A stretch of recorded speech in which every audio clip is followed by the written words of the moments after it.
Nanggigigil ako sa'yo, bata ka. Ano na naman, ma? Nag-text si teacher mo, bagsak ka na naman. Di ko ba alam sa'yo, nanggigigil ako sa'yo? Di mo gayahin yung anak ng ninang mo.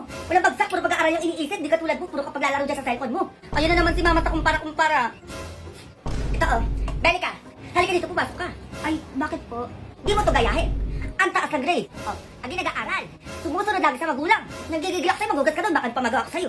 Ito na. A few moments later. Parang wala akong kasama dito sa bahay ah. Kumilos ka na dyan, tatamaan ka sa akin. Bayad, kakaupo lang na. Katatapos ko yung magugas oh. Puti pa si Aling Lynette, hindi ba ingay? Ay, Aling Lynette, halika dito, pumasok kami, sasabihin ako sa'yo. Ay, bakit? O, ako naman, ma. Ayun si Aling Lynette. O, hindi yan maingay, ma. Hindi pa yung utos ng utos. Nagbibigay pa ng merienda sa anak nila. Hindi ka tulad mo, ma. Ganun pa sinasabi. Ah, ganun. Uy, ma. Ay, ikaw, Lynette. Kunin mo na yan. Gawin mo tagahugas sa bahay nyo. Uy, ma, joke lang. Sure ka na dyan, ha? Halika na dito, dalian mo. Dami pa nang hugasin ngayon. Uy, joke lang nga yun, May. Ay, naku, Lynette. Kunin mo na yan, dalian mo. Baka na pa magawa ko dyan. Ay, naku, ka na umiyak. Halika na. Ay,